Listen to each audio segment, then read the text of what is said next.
Hey, it's Tim, Pickup Truck Plus SUV Talk, and a couple days ago I released a video discussing whether I should sell my F-150 I had bought for the channel for this year. And I got a variety of comments on that kind of surprised me, and I wanted to address some of the top comments in like a quick video because I keep writing these long responses and I'm kind of tired of it, frankly. So I'm just going to insert this video into those comments. That's the plan. But so let's talk about this. So I have said that I was going to buy an F-150 for this channel for the year. And I'm not sure I got lost translation, but that was always my plan. And the idea behind that is a couple things. Is that, number one, I wanted to shop for an F-150. I haven't shopped for F-150 ever. And I wanted to learn more about shopping for F-150. I want to learn more about Ford. I want to learn more about their vehicles. I get them for a week to drive, but it's really different getting them from a week to drive than owning one for a period of time. That was kind of my goal. The second goal had a tax issue. We'll talk a little more about that. And third, I just love trucks. I wanted another truck around. I have a 62 C10 outside that does not do well in the winter. And I want something in the wintertime, and I want something with the family I could drive around. And I just wanted a new vehicle. So let's start with one of the most common questions was, why is there no long-term review? People had gotten kind of upset because they thought I was going to do some sort of long-term 200,000 mile review. And that just doesn't make any sense for me. From a business standpoint. So let me explain how this works in this channel and how most auto journalism works. Is that if you look at like TFL Truck, Driving Sports TV with Ryan, or Auto Vlog, you'll see they always buy a new vehicle every year. And it's the same thing that happens.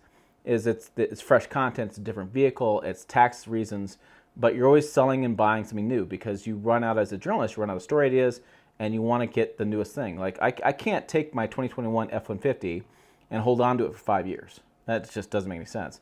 Because I can't compare a 2021 versus a 2026, 2027. Nobody's going to watch that. People want to see a 2022 versus 2022, 2023 for 2023. So I need to keep up on the latest vehicles because things change so quickly.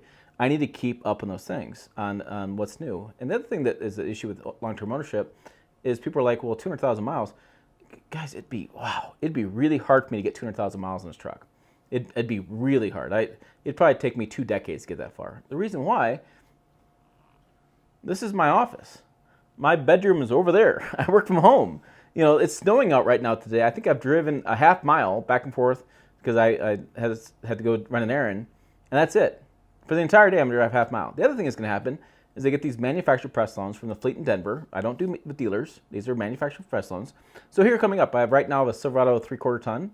I have a GMC Canyon AT4 next week, a Nissan Armada the week after that, and then I have a Ford Bronco Sport and a Ford Ranger Lariat Tremor. And then there's an in-between week there because I'll be in Dallas for 5 days. I'm going to drive a Tahoe diesel while I'm down there. I'm going to do 4 or 5 different videos on first drives of different luxury SUVs. And this is one fleet. There's another fleet that's going to set up another schedule. So there'll be times when I'll have 2 vehicles I'm testing. I'll have my truck as a third, and I'll have my 62 outside. So I have 4 vehicles outside plus my wife, so you can count 5 in my driveway. Well, most days I'm driving a mile to half mile, maybe 3 miles a day.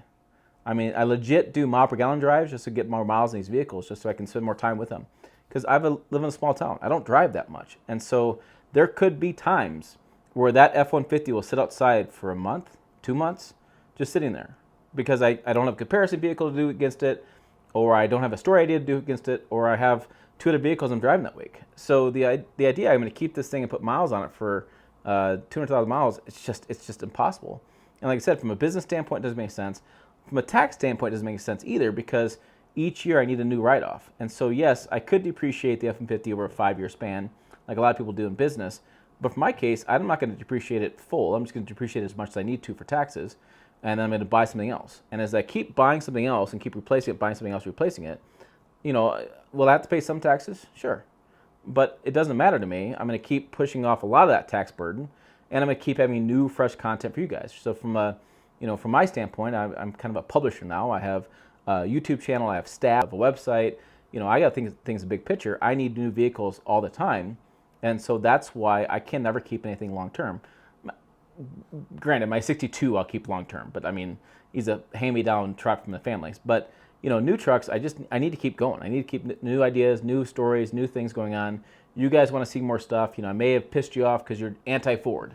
Well, I need you to come back and watch the Toyota stuff this fall or the Silverado stuff this fall, whichever I decide to go with.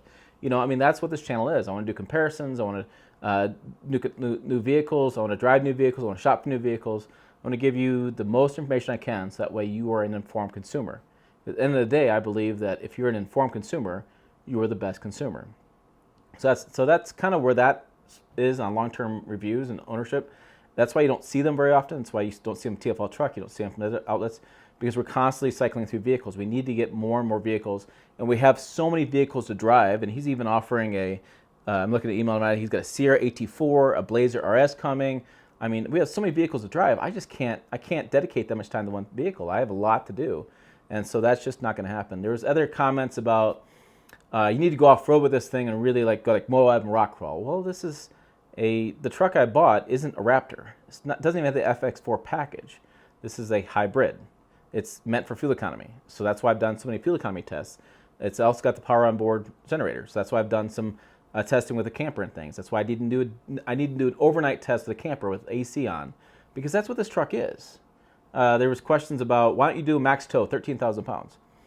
Well, I don't feel it's safe, and I feel like kind of reckless to do 13,000 pounds behind a half ton. I'm sorry if you disagree, but that's a lot of weight behind a half ton. I also only have 1,546 pounds of payload, so if you take the tongue weight against the truck, I mean, I would be hard-pressed to get that 13,000 pounds. It's just, mathematically, unless I drop 150 pounds, become a twig, or like Jill, it's really impossible to have just myself in the cabin and that much weight behind. Plus, what is 13,000 pounds? I've done a camper that's with the dry weight is 5,000 pounds, with the loaded up weight, probably 6,500 pounds. That's 30-some feet camper. I'm thinking I'd have to get a flatbed trailer that has to be bumper pull, because I do not have a gooseneck or fifth wheel hookup. A bumper pull, fifth wheel, or not fifth wheel, but a long trailer with a Bobcat or something. I mean, I have to load this thing up with lots of skid steers and things to get a lot of weight behind it. And I'm thinking, in the real world of people actually driving this truck and owning it, they're not going to do that. They're going to tow a camper behind it. 5,000 to 8,000 pounds is the normal range people towing with a half ton. And I've shown that on camera, and I'll do more of that when I do a camping test, because that's what people are towing with this. And frankly, I just find that max towing number to be absurd. And I think it's reckless for Ford to put that out, because that's just it's not a safe number for people to go on. So that's my issue with the max tow. Somebody else said, well, you need to go, load it down to overload it, and then see if you can't break it. Well, I mean, how irresponsible is that? This channel is built on practical advice to truck consumers, built on practical things. I'm not going to try to destroy my truck because I think it'd get more views. I'm not interested in being that guy. There's tons of guys out there, and go watch them. They'll jump their TRX, they try to destroy it, they set it on fire, have at it. But this is real guys owning trucks. This is a real channel, and I just refuse to do that, because this is an investment too. I don't have $56,000 to throw away on a truck because I want to go blow it up. It's not the plan here either. So I just wanted to make a quick video on Friday afternoon. It's snowing today. I don't have a whole lot else going on, frankly. But I wanted to get it out to you guys as well, as far as responding to the comments, because this is a real. It seems like it's really kind of controversial in the comments. I didn't mean it to be so. When I talk about this truck a lot, I say I bought this F-150 for this year. I feel like I've been very clear with that, saying I'm going to have it for the year. And yeah, 3 months was fast, but in my world, I'm doing 8 videos a week. And so, I mean, I've already done maybe 10, 15 videos in this Ford already. So it's not fast for me. It's pretty slow. I mean, I'm running out of ideas. I want to keep going. So I just want to give you guys that feedback on what's going on from my aspect of it. Hopefully this helps clear some things up. Leave your comments down below. I'll try to address those as well as I can to get to. Other videos over here, website down below. As always, thanks for watching. I'll see you down the road.